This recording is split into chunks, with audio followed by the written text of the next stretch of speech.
It is officially Packers week. The San Francisco 49ers get ready for their first practice of the week. And we know what's at the end of the tunnel. It's the divisional round playoff against the Packers. It's an exciting week. We got 49ers players back in Santa Clara practicing. We got all kinds of updates. We got roster moves. And we got a bunch of different things to discuss. How the San Francisco 49ers can advance to the NFC Championship game. All that we're going to talk about right here and more. You guys already know what to do. Drop an SDS in the chat. Smash that like button. And let's talk some 49ers football. Let's go.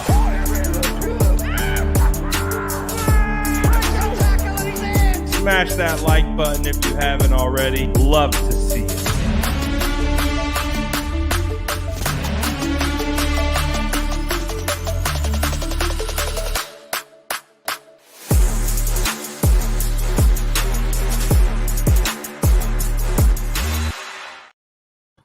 What is going down, gang? I just want to make sure you guys can hear me.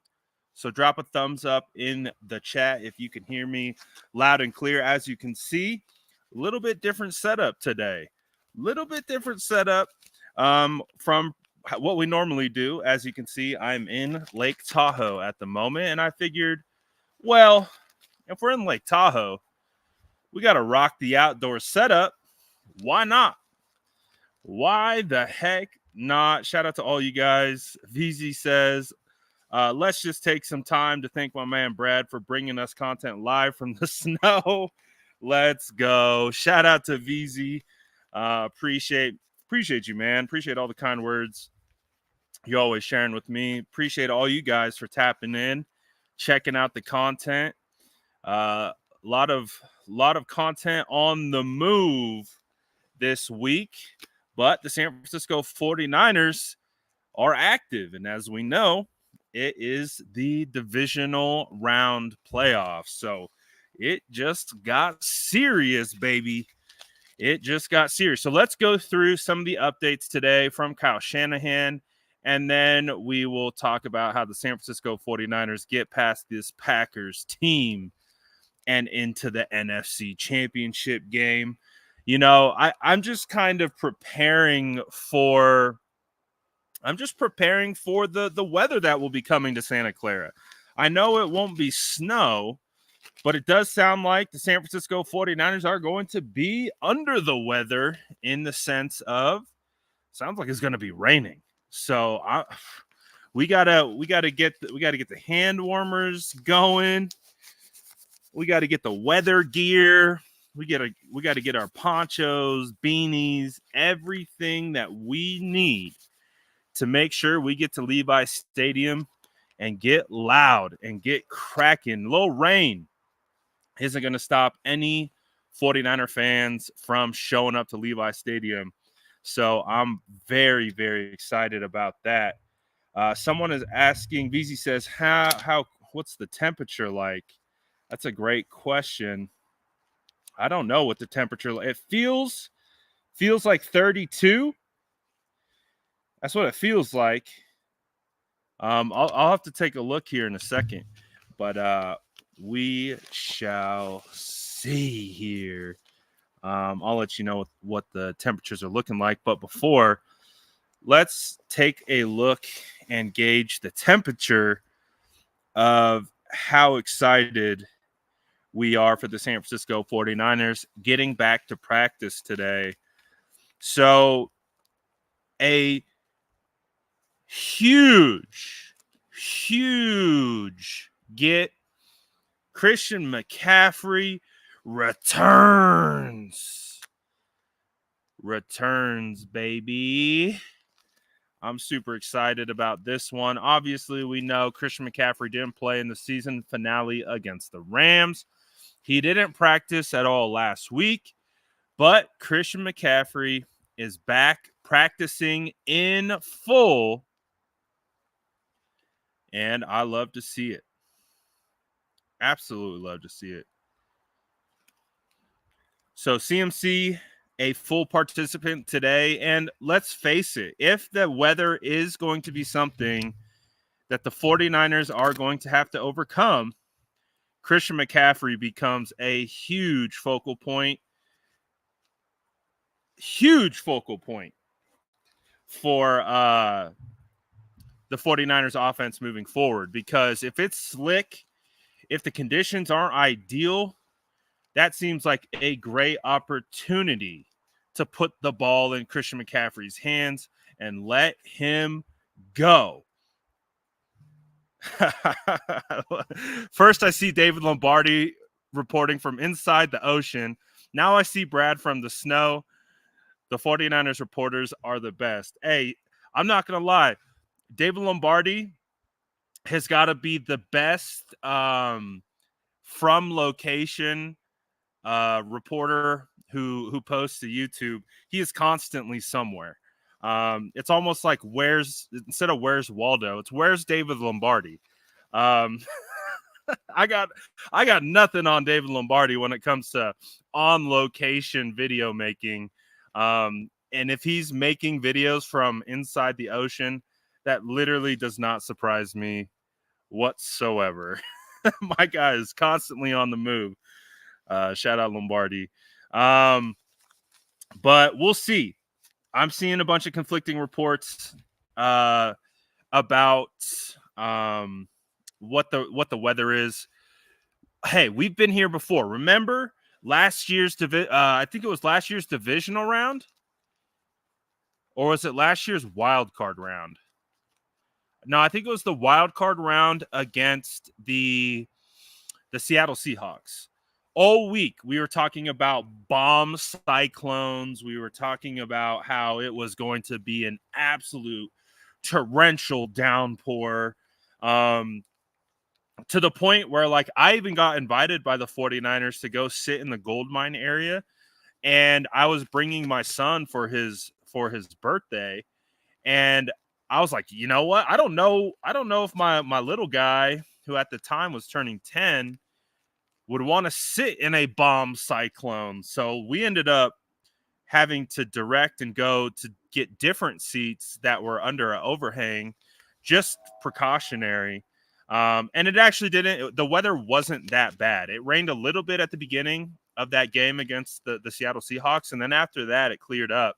So we can talk about the rain all we want, but until it's like day of, and especially in the Bay, you never know how these storms are going to bypass. So I'm preparing for weather, but you just never know. Sometimes the weather gods smile down upon us. Sometimes they don't. I think back to that Colts game where it was literally a disaster from a rain perspective. So we'll figure out what's going on with the weather with the San Francisco 49ers in the divisional round. But great news. Christian McCaffrey is back. And I love it because weather permitted, regardless of the weather, he's going to be a big factor. Another guy who's going to be a big factor is Eric Armstead. So Eric Armstead is returned to practice. So what we've learned is that Eric Armstead could have potentially played in that season finale if the 1 seed was on the line. So he got an extra 2 weeks off. Eric Armstead dealing with the ankle, foot, and knee issue. So the 49ers are getting healthy at the right time. And I know if you guys have been rocking with this channel for the entirety of the season, you guys would know that there was 2 main points of emphasis that we talked about pretty much all offseason, and especially leading up. Once we got past the whole quarterback drama of this offseason, I remember we kept talking about it. It's like, guys, remember, I know we're wrapped up in who QB2 is going to be, but this team is a championship caliber team. This team has the makings, the structure. They have the foundational support from the executive level to the coaching level, all the way down to the locker room. We talked about it all offseason once we got past the quarterback stuff, was this team is ready to win a Super Bowl. They have everything they need. They go out and they get Javon Hargrave. Clearly, that was a big move that the 49ers would probably be in a little bit of trouble if they didn't go out and get Javon. So one of the key elements that we talked about was this is a Super Bowl caliber team, and the number one priority was the 1 seed. All right, well, we got the 1 seed. Number 2 priority was health, because as we stated, this team is so good that sometimes the biggest determining factor of whether they win or lose is how they play, and not necessarily the other team. It's how healthy they were, what key players are in or not in, and how they execute. Because when the 49ers are executing at an insanely high level to their peak ability, and they're healthy, who's stopping them? No one. It really comes to, and that's like we talk about the Ravens game, and we got the blueprint on the 49ers. Kyle Van Noy trying to say that. I'm like, you might have picked up on some keys, which I think every defense does. Every defense picks up on keys. That's nothing new. But again, that's why I'm like, I'm fine with seeing the Ravens again. I got some thoughts about the Ravens. And it felt like in that game, it was more of the 49ers kind of beating themselves necessarily more so than the Ravens were absolutely beating them. Now, we talk about it all the time. We give credit where credit is due. The Ravens played us well. They had a great game plan. They put themselves in positions to make plays.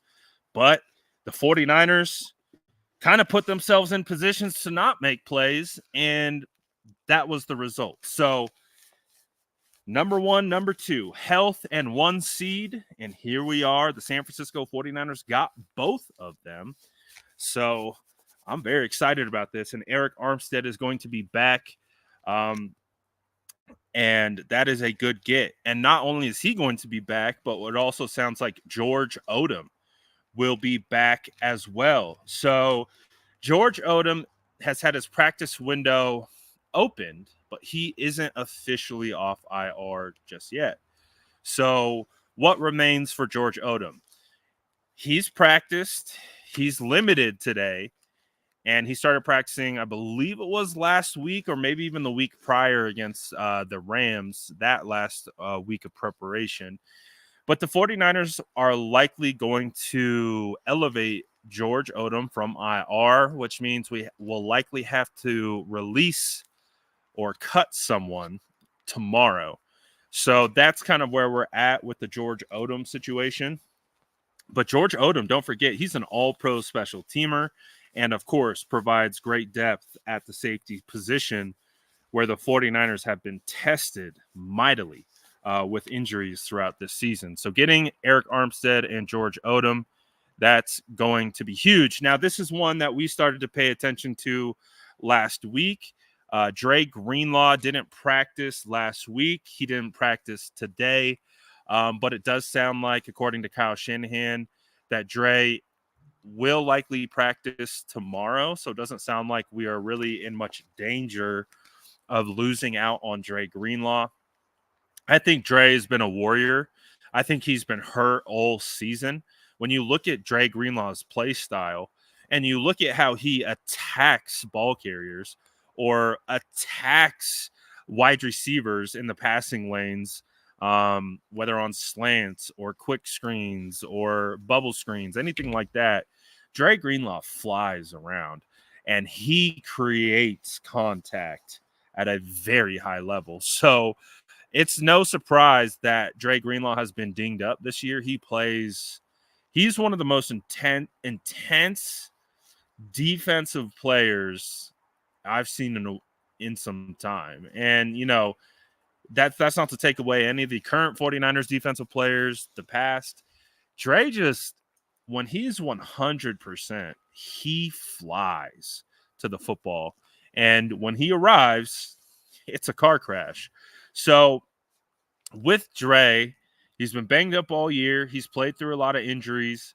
He's dealing with Achilles tendonitis right now, but it does appear he will practice tomorrow and will likely play in this game coming up.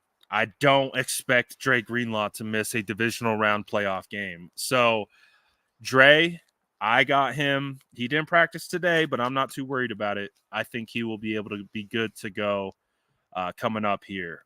Logan Ryan didn't practice today, so that's an interesting one, and especially with George Odom being available potentially, that helps with any depth concerns at the safety spot. So we'll see what's going on with Logan Ryan, what his availability is going to be looking like. We do know Cleveland Farrell will not be available. So as a result of Cleveland Farrell going to miss this game, the San Francisco 49ers had made a roster move, and they brought in Austin Bryant, defensive end. He was with the 49ers throughout training camp. He was actually with the 49ers. He made the active roster. He played in 2 games this season for the Niners. He only accounted for 1 tackle. I would say that Austin Bryant isn't my favorite to have play a lot of snaps. But again, as a depth piece, as a guy who's, 6'5", like 225-ish, really lean, really long. He's got speed off the edge. But he doesn't provide a whole lot in base down situations. So from like a run stopping situation, he leaves a little bit to be desired in that category. So I imagine he's familiar with the wide 9. He's familiar with this locker room. He's familiar with these guys. So it's a pretty easy move for the 49ers to go out and get Austin Bryant. And then on top of that, they had to cut Jeremy McNichols, running back. He's been hanging out on the practice squad all year for the most part. He's kind of been bouncing up and down. I imagine Jeremy McNichols will bounce back to the practice squad. Did you guys see did we talk about this already? Yeah, we talked about this, right? Jair Brown, Tashawn Gibson, Ambry Thomas all returned to practice as full participants. That was from David Lombardi of The Athletic. I wonder if he reported that from the Ocean. Potentially. But this is huge. Getting Tayshawn and getting Jair back, your 2 starting safeties, both of them getting a little time off. I'm looking forward to it, man. You're going to have your top 2 guys on the back end back out there for the 49ers, and we know that Gibson and Jair are going to be big get backs for the defense. Donald says, Brad, you better be at the game. You already know I'm going to be at the game. Can't miss that one. Last time I went to a game where the San Francisco 49ers played the Green Bay Packers in the playoffs was the NFC Championship game in 2019. Definitely the most electric atmosphere I've ever watched a sporting event. And when I say that, to me, it's a big deal because I'm also a Warriors fan. I talk about this all the time when I tell this story. Like, I've been to peak Roracle, like 2014, 2015, when the dynasty was just getting started. Oracle was peak loud. I thought I'd seen it all in regards to being in the loudest stadiums, but the NFC Championship game in 2019 against the Packers, my ears were ringing from that game. It was so loud. So no game I've been in so far has no game experience. I'm trying to think other sports, other environments. I've been to a game in Seattle. I went to Levi South. I've got some traveling to do. I haven't been into those like college environments, right? Where they get like over 120,000 in a stadium. I haven't been to one of those games, but from a professional standpoint, that 2019 game was different. It was different. I think it was just all those years where the 49ers hadn't been able to get to the mountaintop, and you had Levi's Stadium just full throttle. So that was the last time I've seen Green Bay in a playoff environment at Levi's Stadium. So I'm expecting something very similar from the 49ers faithful when they get into Levi's Stadium. Rain or shine, I expect it to be loud, because I do feel that the 49er fans have the same level of same level of desire, if not more, to get to the Super Bowl. Now, that might sound weird to say, like, well, who doesn't want to get to the Super Bowl? Like, we've all wanted to go to the Super Bowl. We've all wanted to win the Super Bowl. That's the point, is that we've all wanted the 49ers to win a Super Bowl now for 2 decades. I've talked about this before as well. If you're in my age range, I'm 34. If you're in my age range, you don't know what it truly feels like to be a champion. So, also, not only my age range, even younger than me, pretty much my age or younger, you don't know. We don't know what that taste of what that championship flavor feels like. We are told about it. I was 6 years old, 5 years old when the 49ers won a championship. So this is big time. This is big time for us 49er fans. Yes, it does count as well. It does count as well. If you're around the 4, it counts. It all counts, because you guys are all, it doesn't matter. Even if you are older than me, even if you have experienced the 5 Super Bowl rings, it's been too long for you. So you're just like me. You're chomping at the bit. You're like, man, you've been through the dog days of 49ers football, trying to get up and get hyped for Chip Kelly, trying to get up and get hyped for Mike Singletary, Mike Nolan. We've contemplated our existence as 49er fans for the last 2 decades. So it doesn't matter if you've won 5 and witnessed all 5. Doesn't matter if you've witnessed a couple. We're all in the same category of it's been way too damn long, and we're hungry. So I expect Levi's Stadium to be rocking. I expect that hunger to come out in the fans. I really do. I expect, like, that's what, when I've been in these playoff environments with the San Francisco 49ers and being at home, that's the energy that I feel. Because if you're going to these games, you're dropping coin, right? It's not cheap. And these are the games where you're like, you're so diehard that you're like, I don't want to miss this. I don't want to miss this experience. We don't know how long these opportunities are going to stay open like this. So we want to take advantage of it. So when I think of 49ers playoff football at Levi's Stadium, I think of hungry dogs when it comes to this fan base. We already know that this fan base is the most passionate fan base in the NFL, the best traveling fan base in the NFL, and quickly becoming America's team. And when we get into the playoffs, another gear is shifted from a fan perspective. From a fan perspective, we feel that PTSD. We feel the pain. Our scars start to bleed a little bit. And when it's third and 7 and our defense needs to stop, you hear that pain. You hear those scars because we're almost in the stands willing the team to get that stop, to make that play. And we I can feel that energy. I can feel it.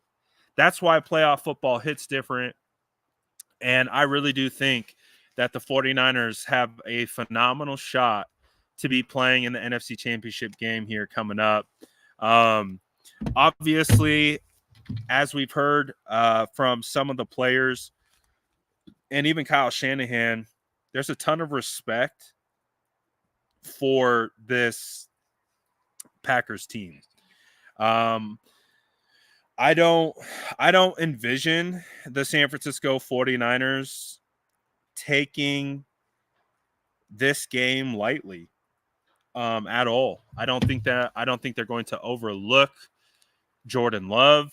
I don't think they're going to overlook their young wide receiving core. I don't think they're going to overlook that defense.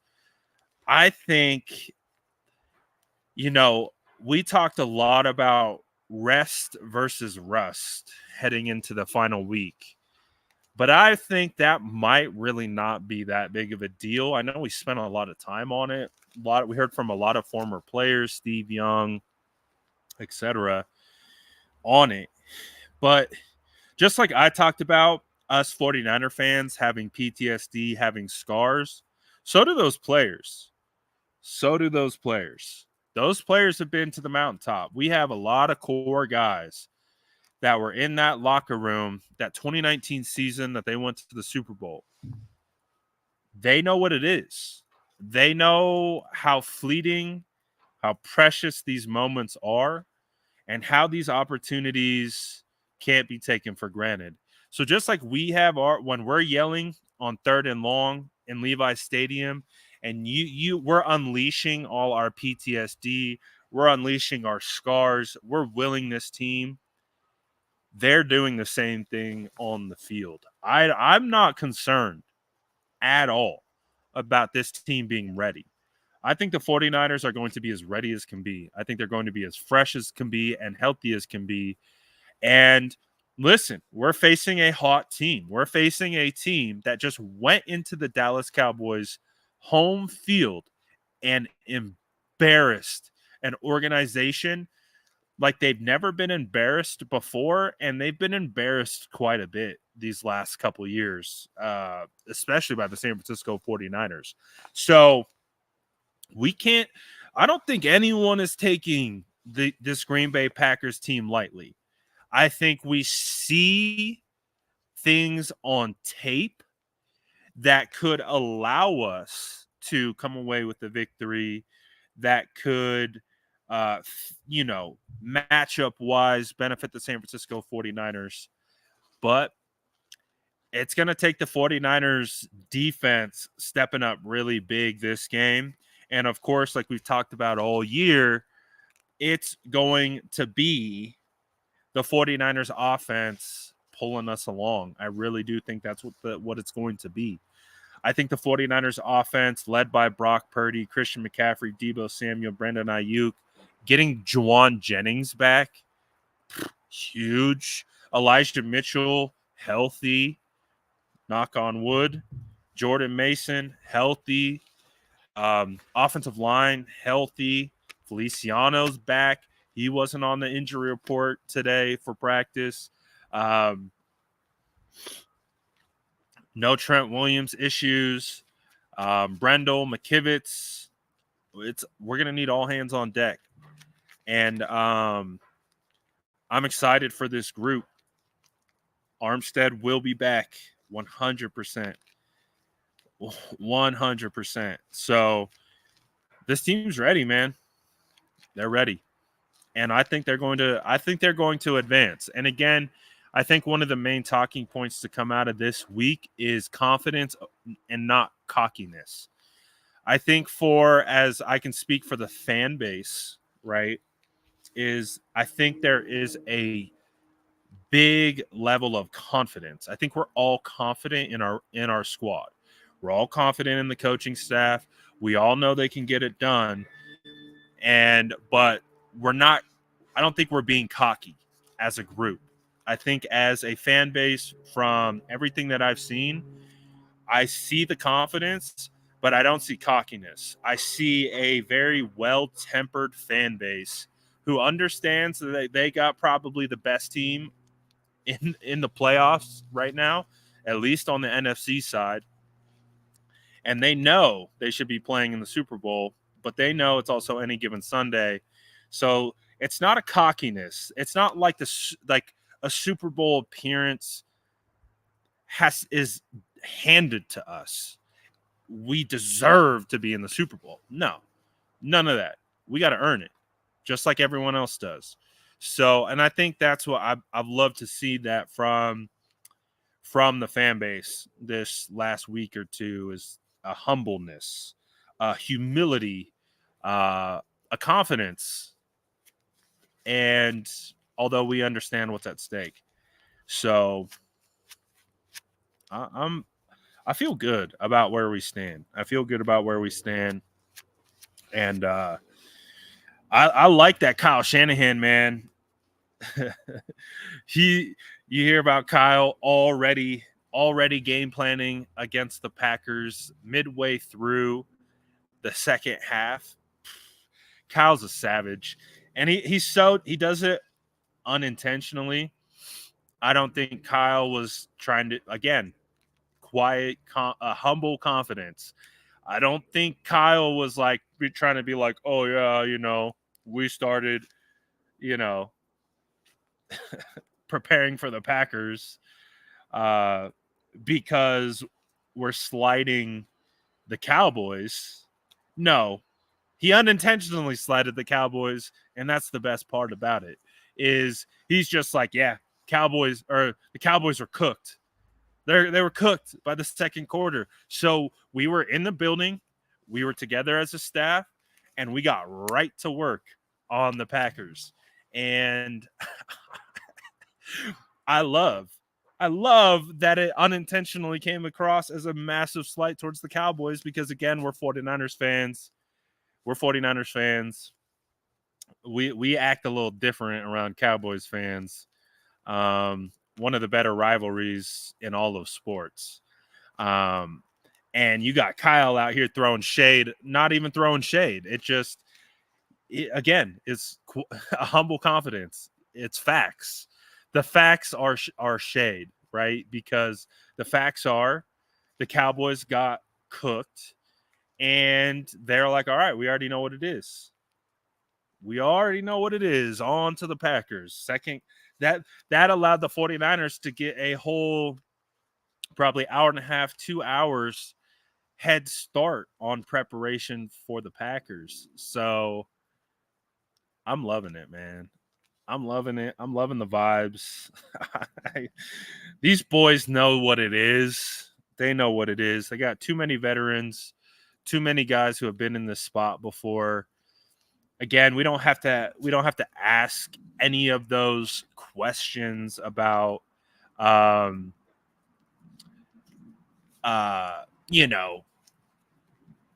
can Brock Purdy win a playoff game? Bro, Brock Purdy won 2 playoff games as a rookie. How amazing is it right now? Does it feel to go into the playoffs and not have a single question about our quarterback, how he's going to play, or how he's going to handle himself? I mean, last year we couldn't say that. Last year we could quietly say it, but at the end of the day, we understand playoff football is it's a different intensity. It's a different level of play. It's a different speed, because every single player is playing like that individual play could be their last play. And there's a different intensity that comes along with that. So we didn't know how Brock was going to play. We didn't know how Brock was going to handle that pressure. that atmosphere, and he did his job. He did his job. And not only that, I think back to the Cowboys game when, hey, it wasn't going perfect for the 49ers in any sense. It was a pretty close game throughout for the most part. And then I think of that play where Brock Purdy, play action boot, outside of structure, finds George Kittle up the middle of the field, not even designed to be on a route in the play. Brock sees him, throws the ball. George Kittle makes a circus catch, brings it in. That's where I was like, all right, like, this is crazy. This is on a different level. And again, it wasn't Brock's best game either. But again, for a rookie to be able to come in and do all that, that was pretty cool. So I feel good about Brock. Feel good about the offense. Feel good about it all, man. I feel calm, surprisingly calm. But we'll see. I'm gonna open it up to questions, comments, concerns. I kind of been ranting on. If you guys, my guy says, smash that like button first. If you guys have any questions, comments, get them in now. I'll try to answer them as they come in. As you can see, I am in the snow. I saw someone say that did I get locked out of my house? I did not.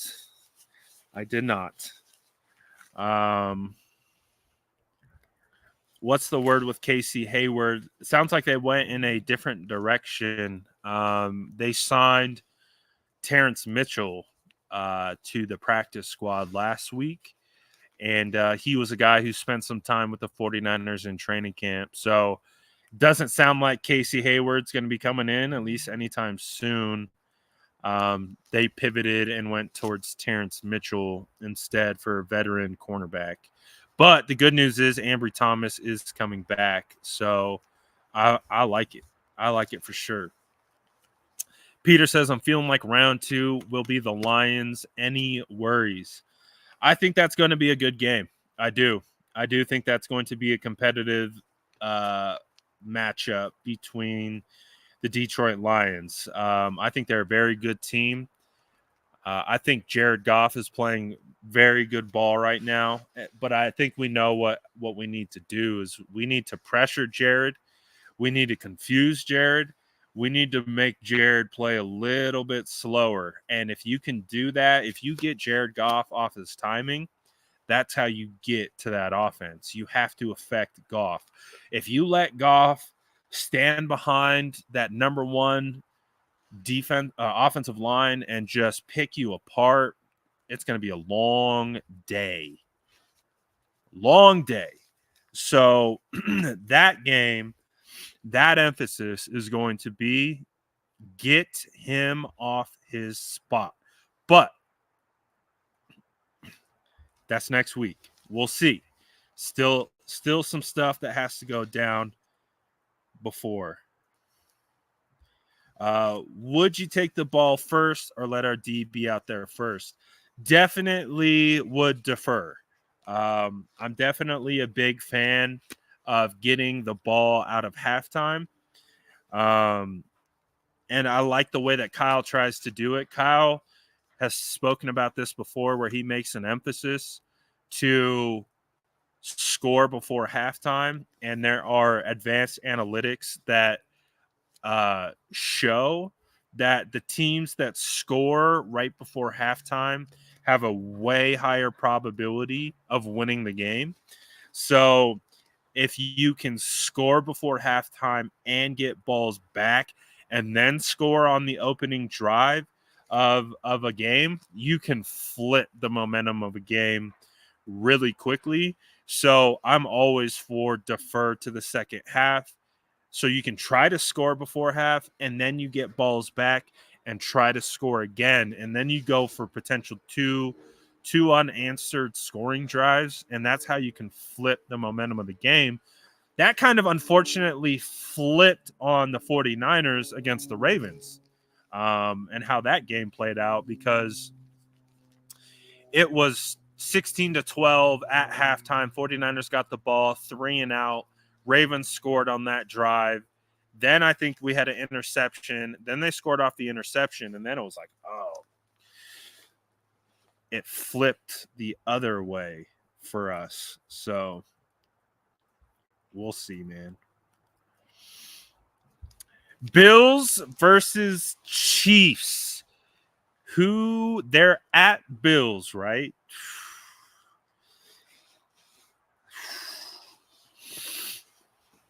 This is going to be a low-key fire matchup, to be honest.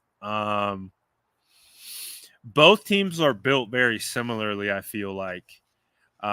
They're built to face each other. I think they both have had a decent amount of adversity this year. They have both overcome the adversity. They are both teams that can play in cold weather. And they're both teams that have superstar quarterbacks. And I would probably pick the Bills to win, but that's really hard to pick against Patrick Mahomes. But I'm probably picking the Bills right now. I just feel like their momentum that they've had heading into this year is at a different level. So I'm probably going with Bills, and especially going to get the home crowd there. I'm going Bills. It's a tough one, but I think the Bills also have a little bit better of a defense as well. Let's see. Oh, yeah, I absolutely think Chase Young could be a 3-down player for the 49ers. He's going to have to be relied on for sure. Him and Gregory are going to have huge roles. Absolutely. Because as we know, Cleveland Farrell was great base down defensive end. Chase Young and Nick Bosa are probably going to have to play more snaps here. So Cleveland Farrell, big-time underrated player for the 49ers this year. So his loss could be felt, but it could be felt in the sense more snaps are headed for Chase Young and all that stuff. Is it weird how little the media is speaking about the Niners? No, it's not. I don't think it is at all. And I think this is also kind of this is what happens when like the media is typically slow to kind of praise the 49ers, and then they did, and then everyone saw 49ers versus Ravens and the narrative flipped. And so I think they're much more hesitant to talk about the 49ers right now, which is fine. I'm not worried about that at all. I would prefer it that way, to be honest. I prefer lack of distractions, lack of reacting to what this guy said, that guy said. This is a put your head down and work type of week. So, yeah, I think it's a residual of the Ravens game. I think there's been a lot of residual from the Ravens game. I think Dak Prescott was all-pro over Brock because of the Ravens game. There's a good chance Brock's not going to get MVP because of the Ravens game. There's a narrative shift with the 49ers because of the Ravens game. So we've talked about that. We've talked about that being a blessing in disguise, is that if we play the Ravens again in the Super Bowl, guess who the media is going to be propping up? It's going to be the Ravens. And we talked about that. And that's actually not a bad place to be, because the Ravens came in to play the 49ers as the underdog. They talked about that chip on their shoulder being the underdog. It's going to be flipped if the 49ers see the Ravens again. And the 49ers will be the underdog in that scenario, which I think bodes well for the type of team that we have. I think our team plays much better when they feel counted out and disrespected. And so, hey, we'll see how it goes. We'll see how it goes. How did I feel about the Eagles and Cowboys losing? I felt like $1,000,000. I loved it. Because I heard a lot from the Eagles fans all summer. Obviously, I interviewed Brandon Ayuk, and then Ayuk's clip from our interview went viral, and so I kind of felt in the middle of all that talk this off season. And obviously, I posted to my social media, and we get all these Eagles fans coming in. So I heard a lot from Eagles fans this year, all off season. So I enjoyed that very much. I really did. I enjoyed the 49ers dominating them, and then the Eagles collapsing after that. It's glorious. Absolutely glorious. Cowboys, I don't care about the Cowboys all that much. Cowboys are fraudulent. So, I just been there, done that kind of a thing with the Cowboys. But it's a little bit more personal with the Eagles, at least for this year. I think after this, the Eagles are no longer really on the 49ers radar. I think we thought this was going to be a rivalry that lasted a long time. Nick Sirianni might get fired. They might blow the whole thing up. You had Jason Kelce retire. They might blow the whole thing up. So I don't know if we'll ever feel the same again.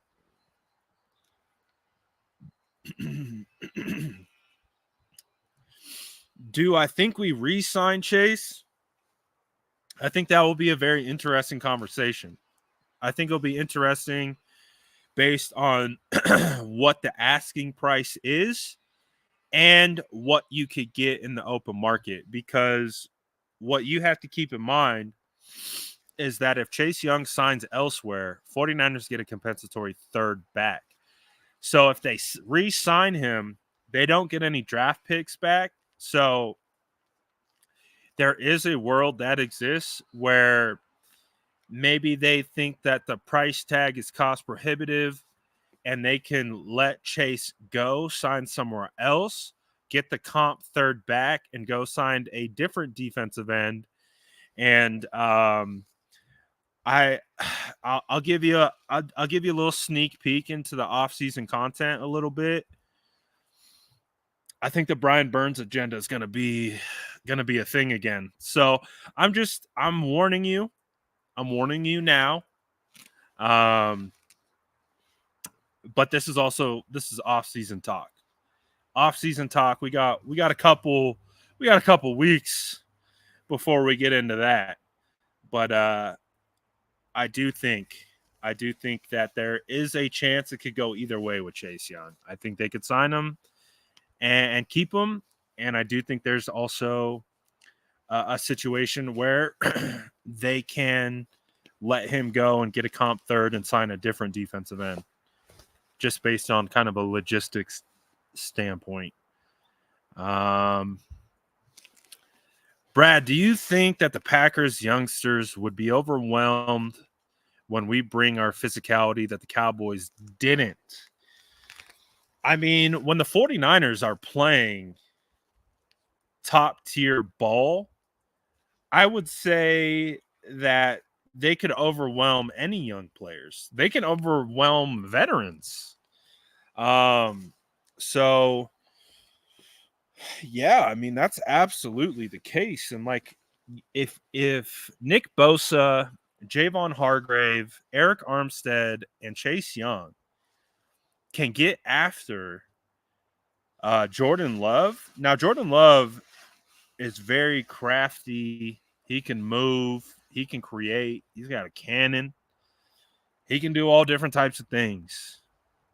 He can do all different types of things under duress. So it's going to be a great test for the 49ers. But, hey, it won't be the first mobile quarterback the 49ers have faced. It won't be the first big arm quarterback that they faced. I think they're going to be all right.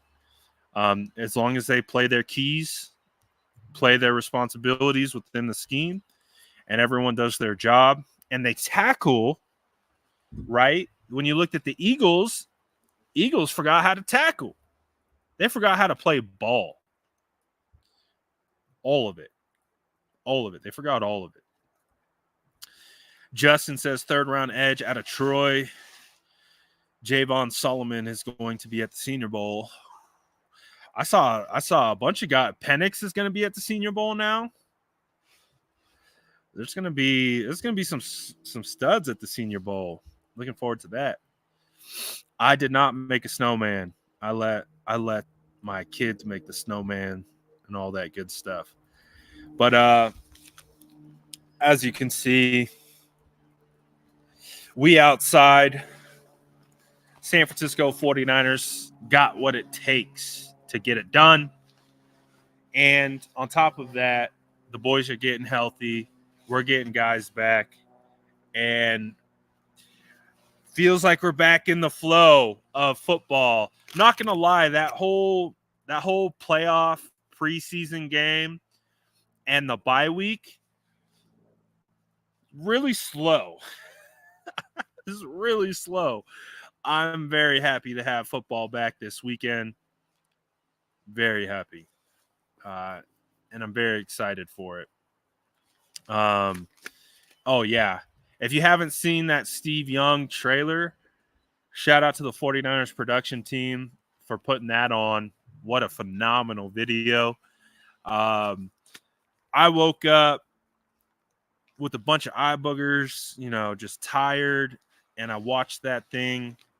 Was ready to run through this fence back here.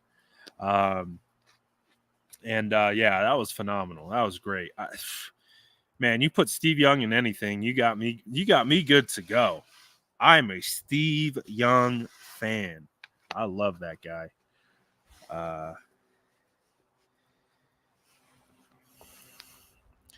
Our biggest need is a 3rd linebacker. We are not the same without Azeez Al-Shaair. Well,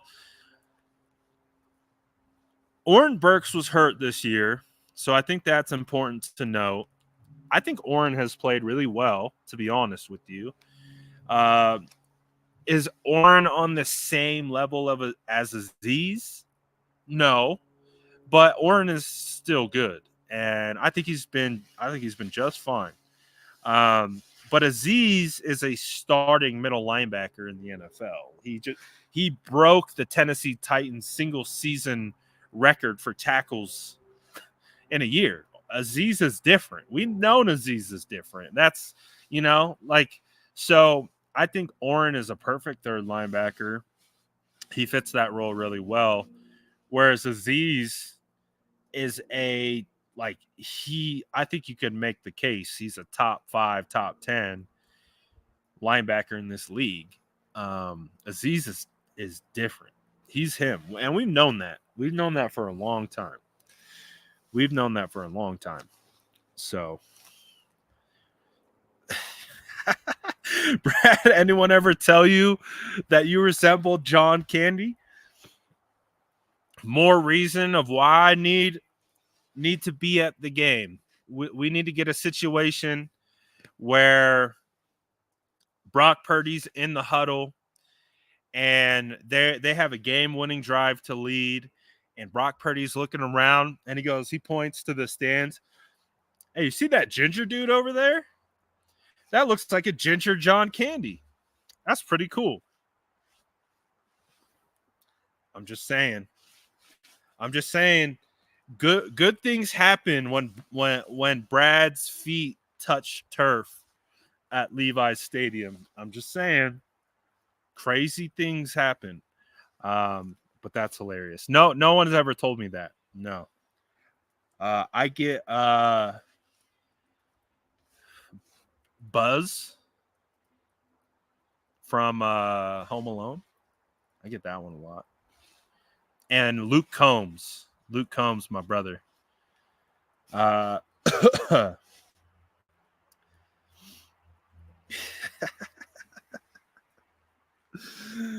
Appreciate all you guys. Appreciate everyone tapping in.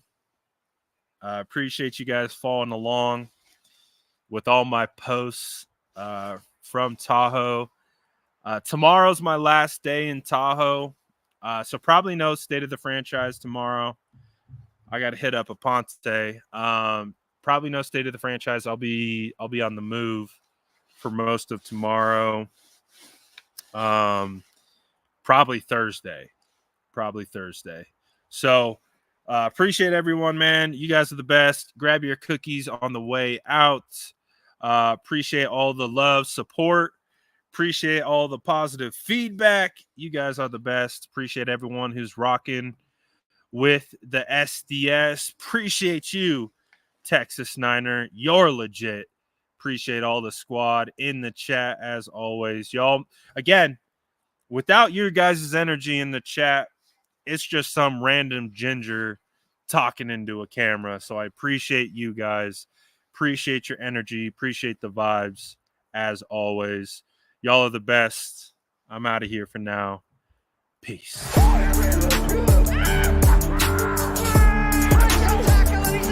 Smash that like button if you haven't already. Love to see you.